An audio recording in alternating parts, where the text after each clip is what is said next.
Greetings, friends. I've wanted to give you a brief update with what is changing with the website and current events politically in Canada.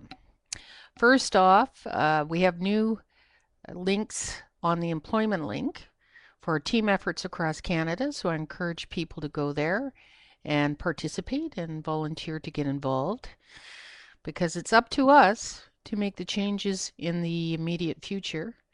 The present government certainly isn't going to do it. So once the changes start, I'm asking all Canadians to get involved, to support their local communities, and to participate in our poll, which I've expanded to 80 questions at this point. It's encompassing a lot of different topics that spans different issues right across Canada. So I encourage you to take 20 minutes out and participate in that. And if need be, I can put it in a different format. I've been trying to do it in two pieces so it's not so long for people. But my computer support person was not able to do it with the Joomla software. So I'm asking you to please support what we're offering right now. On another issue, the HST. That is the thorny issue here in British Columbia.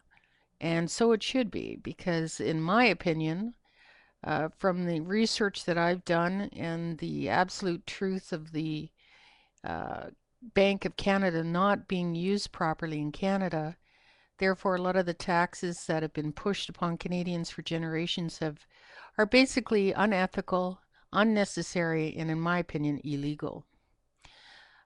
There's many laws on the books that people don't talk about that were never rescinded, and various things that will come out legally that I'm not going to talk about here.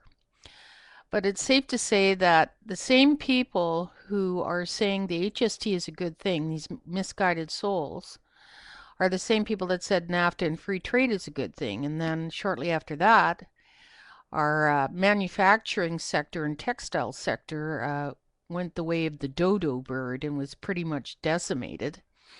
And that started the domino effect with the downfall of our various sectors across Canada and the loss of sovereignty.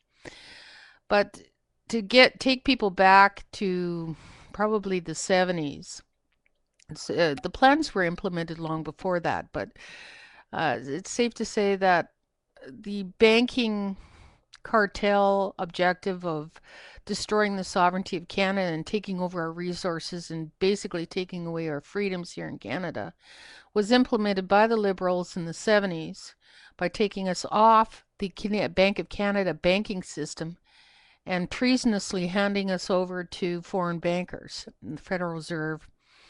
And needless to say, the Queen has still got her hand out and has been for some time within the context of the banking cartel working out of London. And then it was the Conservatives who treasonously handed us over to the United States and the One World Order, boys and girls. For the free trade, there's nothing free about it. It's always about what the Americans want and dictating and oppressing our different sectors of our economy.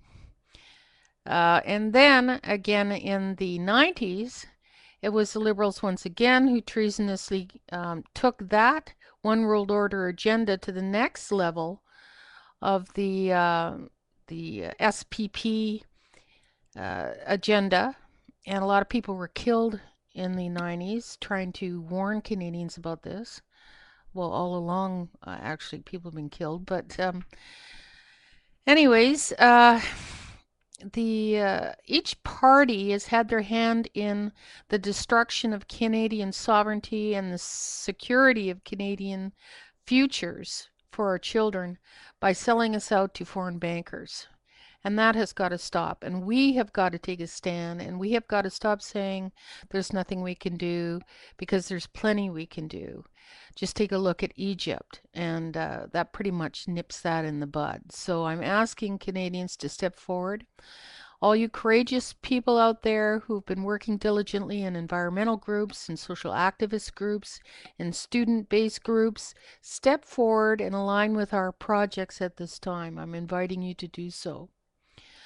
Also, of course, in 2000, one of the major treasonous applications here in Canada was the co-conspiracy of the 9/11 inside job by the American cabal and the One World Order boys and girls who wanted to bring in their martial law One World Order applications through fraudulent means and make a heck of a lot of money doing it. There was insurance fraud at the WTC, or the World Trade Center. There was stock market manipulations and billions and millions made there. There was money stolen on charitable applications for the survivors of the World Trade Center.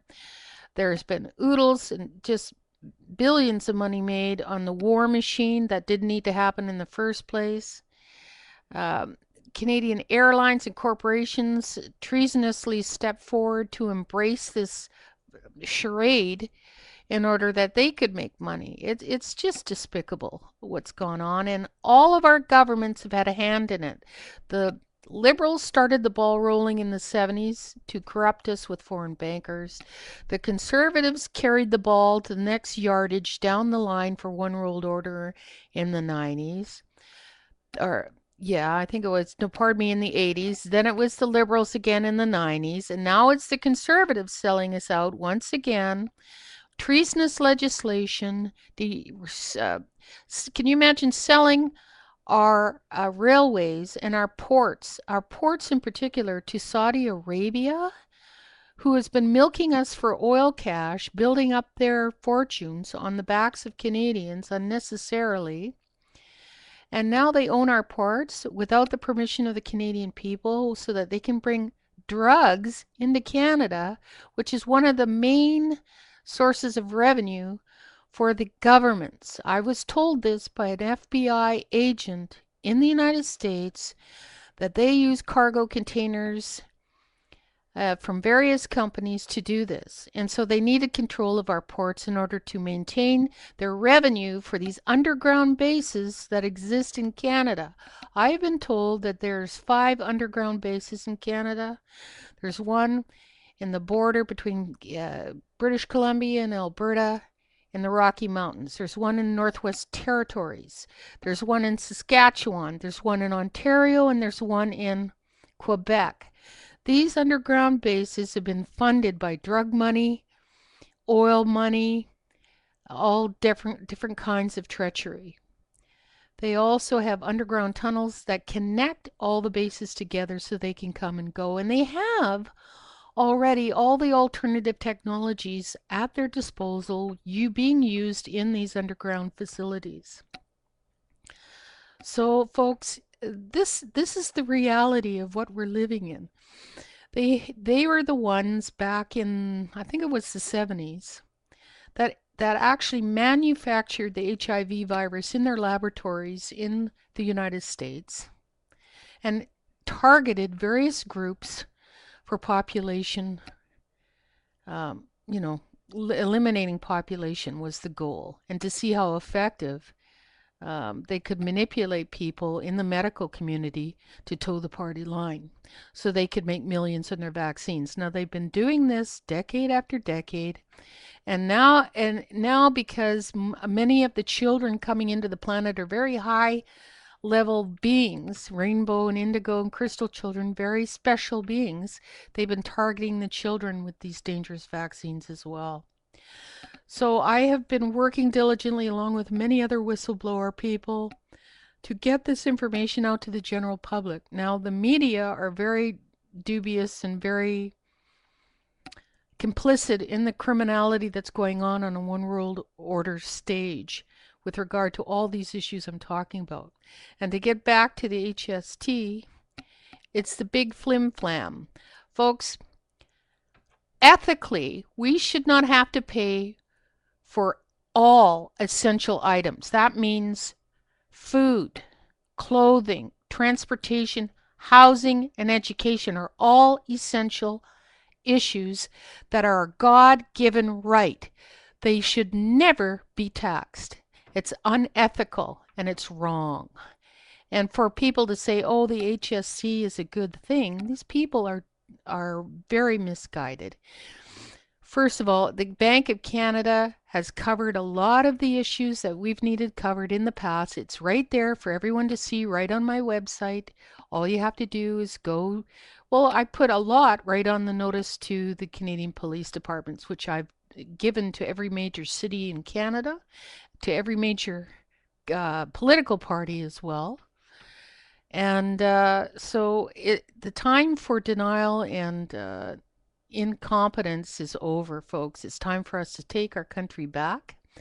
And to do that is to say no to the HST, no to their duplicity, their criminality, and understand also the NDP won a great victory in Quebec, and that's because the people are saying, we want change. We want constructive change. We've had enough of the old party games, as I've shared earlier. The Conservatives just pass the ball to Liberals, the Liberals pass the ball to Conservatives, and they have the same agenda for the one world order bankers, and it's treasonous. We should be telling these people to go to jail, do not collect $100. You know, it's time. So, folks, I'm giving this information, and I will continue to give this information until the NESARA announcement happens, which there is a major window for that to happen at this time. Also, there's big spiritual energies happening with the planet right now. From now until just after the summer solstice, there's a window of opportunity for anyone who wants to anchor and enlighten their light body and or just start off on their spiritual path of enlightenment for ascension. Now is the time to get acquainted with your spirit. I'm not talking religion here. I'm talking spirit. I'm talking the teachings of Christ is to go within and to acquaint yourself with your own spirit. It's not about a religion. It's not about a building. It's not about what you wear on your body. It's not about weapons or any of that nonsense. It's about coming back to the Christ teachings, the original teachings of connecting with your own spirit and thus connecting with the Creator to get your own wisdom. So know that good things are very soon going to happen here on the planet. But do take these words, you know, for yourself and work with it as you will. I have, what else did I want to say here? Oh, yes, what I need now for assistance with the website, I need someone to volunteer to translate Spanish. I've been getting a few emails that, and I don't read or speak Spanish, so if somebody could volunteer to do that, that would be marvelous. And I really need a webmaster person here in Vancouver to help me out with the new links that I've put on the website, as well as various other things. And the oh yeah, I need a marketing person to help me out with banner advertising for the website. And you could work on commission, I would imagine, if that's something you would like to do, because the advertising would have to be targeted for alternative technology, organic gardening, organic food, personal development, and the like, so that we could get some revenue in running in to get more assistance for office staff. Although the money should be coming in pretty soon regarding NESARA, these issues would be nice to work out in the intermedium. So again, I thank you for watching, and I will give more information on my newsletter regarding galactic applications. That I did post a new awards contest, Ambassadors Award Contest, on the employment link as well. So check that there. Again, please get involved with the poll, and I ask for your assistance from various groups to join our cause here in Canada. And stand up for sovereignty. Stand up for your children. Stand up for your community. And I'm glad the Canucks won tonight. Go Canucks, go. So have a good evening, folks, and thanks for listening.